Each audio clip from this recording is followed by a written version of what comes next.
আজ সকালে কোথায় গেলাম ৩ মামে খালি হাতে, আর আসার সময় ব্যাগ ভর্তি করে কি নিয়ে এলাম। আমার মতো কিন্তু সবাই এভাবে নিয়ে এসেছে, আর সেটা দেখতে হলে কিন্তু পুরো ভিডিওটি দেখতে হবে। আসসালামু আলাইকুম, কেমন আছেন সবাই? আশা করি সবাই ভালো আছেন। আমরা তো আলহামদুলিল্লাহ ভালো আছি। সকালবেলা তো ঘুম থেকে উঠে রান্নাঘরে চলে আসছি, কারণ আজকে হচ্ছে আমার বড় মেয়ের নার্সিংয়ের পরীক্ষা ছিল। যদিও এই পরীক্ষাটা দেওয়ার কোনো ইচ্ছা ছিল না আমার, তারপরেও ওর আব্বুর ইচ্ছাতেই এই আবেদনটা করেছিল। আজকে সেই পরীক্ষাটা অনুষ্ঠিত হবে এপিবিএন স্কুলে। তো ৮টার মধ্যে আমরা ৩ মা মেয়ে বের হয়ে যাব, কারণ জান্নাতিকে তো বাসায় রেখে যেতে পারবো না, ওকেও নিয়ে যেতে হবে। আর ওর হচ্ছে ছোট মেয়ের 12টা থেকে পরীক্ষা, তাই ওর ব্যাগ ট্যাগ সহকারে নিয়ে যাব। তাই সকালের নাস্তা করে নিচ্ছি, একদম নুডলস করে নিচ্ছি, আর একটা ডিম সিদ্ধ দিয়েছি জান্নাতির জন্য। জান্নাতি ডিমটা খাবে, নুডলসটা খাবে, আর ইচ্ছা করলে ভাতও খেতে পারে। তো সব কিছুই একদম সকালবেলা রেডি করতেছি দুপুরকার মনে একদম, কারণ আস্তে আস্তে অনেক বেলা হয়ে যাবে, তখন এসে রান্না করার কোনো মুডই থাকবে না। আর এত গরমের মধ্যে তো দুপুরে বেশ কয়েকদিন হলো আমি রান্নাই করছি না, সকালবেলায় একদম রান্নাবান্না শেষ করে নিচ্ছি। নুডলসটা রান্না করার পরে টেবিলে নিয়ে এসেছি, সাথে একটা শসাও কেটে নিয়েছি। এদিকে আপনাদের ভাইয়া তো ভোরবেলা উঠে বাড়ি চলে গিয়েছে, এটা তো তার নিত্যদিনের কাজ, প্রতি সপ্তাহে সে বাড়িতে যায়। গত রাতে কেক বানিয়ে রেখেছিলাম, সে কেকগুলো বের করেছি, যার যেটা ইচ্ছা খাবে। তারপর আমি সকালে উঠেই তো একটু লেবু পানি খেয়ে নিয়েছি, তখন চিয়া সিডটা ভিজানোর কথা মনে ছিল না, তাই চিয়া সিডটা 10 মিনিট ভিজিয়ে রেখে এখন খেয়ে নিচ্ছি। তো এগুলো খাওয়ার পরে আমার আর কোনো খাওয়ার এনার্জি নাই। তারপর রেডি হয়ে গেলাম, রেডি হয়ে একটু বেসিংয়ের সামনে দাঁড়িয়েছি, আসলে ঠিকঠাক সব আছে কি না। এত গরমের মধ্যে পাতলা একটা বোরকায় পরেছি যেন গরম না লাগে। তারপর জান্নাতিও রেডি হয়ে গিয়েছে। জান্নাতিকে মাশাল্লাহ আজকে অনেক সুন্দর দেখাচ্ছে। তো যাই হোক, আমরা তো একদম ফাইনাল সোয়া ৮টার মধ্যেই বের হয়ে যাচ্ছি। বের হওয়ার সময় মনে হলো ময়লা আলা কখন আসে, তাই ময়লার ঝুড়িটা বড় মেয়ের হাতে দিয়েছি, একদম গটগট করে ৩ মা মেয়ে চলে যাচ্ছি। আর একদম নামার সাথে সাথেই কিন্তু যে কোনো অটো বা রিক্সা একদম রিজার্ভ করে চলে যাব, কারণ এখান থেকে আমাদের বাসা থেকে কিন্তু এপিবিএন স্কুল অনেক দূরে। তো আসার সঙ্গে সঙ্গে রাস্তাতে একটা অটো পেয়ে গেলাম, তো ভাড়া টাড়া সব ঠিক করে একদম উঠে গিয়েছি। যেতে যেতে বেশ খানিকটা সময় লাগবে, আর দত্তবাড়ি পার হওয়ার পরে তো অনেক জ্যাম হয়ে যাবে। আমরা তো জানি পরীক্ষার সময় একটু জ্যাম হয়ই। তো বিভিন্ন জেলা থেকে কিন্তু আজকে এই নার্সিং পরীক্ষা দিতে সবাই চলে এসেছে। সিরাজগঞ্জ, নওগাঁ, জয়পুরহাট আর কোথা থেকে এসছে জানি না, এগুলোই মোটামুটি সামনে পড়লো। আমরা মোটামুটি রিকশায় অনেক আগে থেকেই নেমে গিয়েছি, কারণ অনেক জ্যাম ছিল, পুলিশ একদম এদিকে রিকশা আসতে দেয়নি। তারপর এই তো অনেক গ্যাঞ্জামের মধ্যে দিয়ে আমরা ৩ মা মেয়ে হেঁটে হেঁটে যাচ্ছিলাম। তারপর আমাদের আর সিট খুঁজতে হয়নি, কারণ অ্যাডমিটের সাথে রোল নাম্বার, রুম নাম্বার সব কিছুই দেওয়া ছিল, তাই আমরা চুপচাপ এক জায়গায় দাঁড়িয়েছিলাম। এবং যখন গেট খুলবে তখনই আমার বড় মেয়েকে ঢুকিয়ে দেবো গেটের ভিতর দিয়ে। তো ও তো নিজে নিজেই যে সিট খুঁজে নেবে। তারপর এই তো একটু ঘুরিয়ে ঘুরিয়ে দেখাচ্ছিলাম, অনেক লোকজন, মেয়ে মানুষের সংখ্যা আজকে বেশি ছিল, আর লোকের কারণে মনে হচ্ছিল আজকে অনেক গরম। তারপর শুরু হবে খেলা। আমি তো প্রথমেই শুরু করেছি, খালি হাতে গিয়েছি, আর ব্যাগ ভর্তি টাকা নিয়ে এসেছি। তো এটা হচ্ছে স্কুল।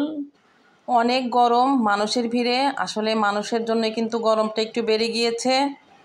স্কুলের ভিতরে মেয়েকে দিয়ে এসে আমি যাত্রী ছাউনির এখানে দাঁড়িয়েছি, কারণ মেয়েকে বলেছিলাম ছুটির পরে এখানে আসতে। নার্সিংয়ের আবেদনটা করার পর আমাদের কাছে এত ফোন এসেছে, আমরা আসলে অবাক হয়ে গিয়েছিলাম, কিন্তু তার বাস্তবায়ন আজকে সামনাসামনি ঘটে গেল।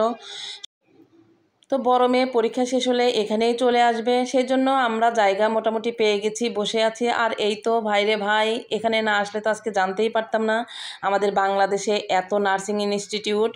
যেখান থেকেই, যে প্রতিষ্ঠান থেকেই আসছে সবাই বলছে নাম্বার দেন। লাল, নীল, হলুদ, সবুজ কোনো জার্সি বাদ নাই, সব রকমের ইনস্টিটিউট থেকে জার্সি পরে একদম সব চলে আসছে। সবারই উদ্দেশ্যে একটাই, নাম্বার দেন। বিভিন্ন রকমের লিফলেট দিয়ে যাচ্ছে, ব্যাগ দিয়ে যাচ্ছে, তারপরেও আরও যে কত কি, চাবি রিং থেকে শুরু করে ক্যালেন্ডার থেকে শুরু করে সব কিছুই দিয়ে যাচ্ছে। প্রথম প্রথম আমাকে কেউ দেয়নি, তারপর আমি নিজে থেকে একটু চেয়ে চেয়ে নিলাম, কারণ সবাই নিচ্ছে, আমি কেন নেব না। ভাবলাম একটা ব্যাগ নিলে তার ভিতরেও সব রাখা যাবে। তো ব্যাগগুলো ভিতরে নিতে নিতে আমার শপিং ব্যাগটা একদম পুরো হয়ে গেছে। এটা তো মনে হচ্ছে আমার কাছে টাকা ভর্তি ব্যাগ হয়ে গিয়েছে। এত টাকা খরচ করে বিভিন্ন নার্সিং ইনস্টিটিউট থেকে যে কাগজগুলো দিচ্ছে সেগুলো তো সবাই ফেলেই দিচ্ছে। তার বদলে যদি কেউ একটা পানির বোতল, একটা জুসের বোতল, এগুলো যদি দিত সবারই উপকার হতো। তারপর এই লিফলেটগুলো সবাই চেয়ে চেয়ে নিচ্ছে, মনে হচ্ছে এগুলো নিয়ে তারা না জানে কি করবে। দেখে একটু হাসিও পাচ্ছিল। তারপরেও সবাই আমাকে আবার এসে এসে দিয়ে গেল। তো সত্যি কথা একটা বলবো, আমি কিন্তু ফোন নাম্বারটা ভুল দিয়েছি, কারণ এরা ফোন দিতে দিতে একবারে বিরক্ত করে ফেলবে। এটা হচ্ছে সাকওয়াত এস মেমোরিয়াল নার্সিং, এটা হচ্ছে আমার বাবার বাড়ির পাশে, তাই সেই জন্যে তাদের সাথে একটু কথা বলে নিজে নিজেই এই ক্যালেন্ডারটা নিয়েছি। আর ভালো লাগছে এবং পরিচয় দিয়েছি যে এই ইনস্টিটিউটটা আমার বাবার বাড়ির পাশে। এদিকে জান্নাতির ক্ষুধা লেগে গেছে, বাইরে গেলেই তার তো ক্ষুধাটা বেশি লাগে, তাই চুপি চুপি আমি এক বক্স নুডলস নিয়ে গিয়েছি। তারপর এই তো আরও আসতেই আছে। আসলে 2-3 ঘন্টার ভিডিও যদি আপনাদের সাথে শেয়ার করি তবুও কিন্তু শেষ হবে না। 10টা থেকে 11টা পর্যন্ত পরীক্ষা, এর মধ্যে আধা ঘন্টা চলে গিয়েছে। এই খালাটা দেখেন খালি হাতে এসেছে, 3 ব্যাগ পুরো করে শুধু এই লিপলিটি নিয়েছে। দেখে আমার একটু হাসিও পাচ্ছিল, মনে হচ্ছে খাওয়ার কোনো কিছু সে নিয়েছে। তারপর এই তো আরও আসতেছে, কি আর করব। পরের বার যারা এসেছে সবাইকে বলেছি যে না, আপনাদের লোক এসেছিল, নাম্বার দিয়ে দিয়েছি, আর লিফলেট নিব না। এদিকে রোদের জন্য আমি আর জান্নাতি ওখান থেকে উঠতেও পারছিলাম না, বসতেও পারছিলাম না, তাই লিফলেটটা মাথার উপর দিয়ে রেখেছিলাম। এদিকে লিফলেটগুলো সবাই ফেলে দিয়ে গেছে, কেউ ভালোভাবে পড়েইনি। তাই বলছিলাম যদি 1 বোতল পানি দিত তাহলে অনেক সব পেত, এভাবে টাকাগুলো ফেলে দেওয়ার মানেই হয় না। তারপর দেখি কম্বাইন্ড নার্সিং ইনস্টিটিউট থেকে শরবত বিতরণ করছে। এদিকে আমার বোতলের পানিও শেষ হয়ে গিয়েছিল, তাই জান্নাতিকে বসিয়ে রেখে 1 বোতল এই শরবত নিয়ে আসলাম আর 1 গ্লাস শরবত আমি খেয়ে আসলাম। তাতে আত্মাটা অনেক শান্তি হয়ে গেল। মানুষের ভিড়ে আসলে প্রচণ্ড পানি পিপাসা লাগছিল, আর যার যার পছন্দ তারা সবাই যে এখান থেকে শরবত খাচ্ছিল। তো আজকের ভিডিওটি এখানেই শেষ করছি। কার কার কাছে কেমন লাগলো অবশ্যই লাইক কমেন্ট শেয়ার করে পাশে থাকবেন। খোদা হাফেজ।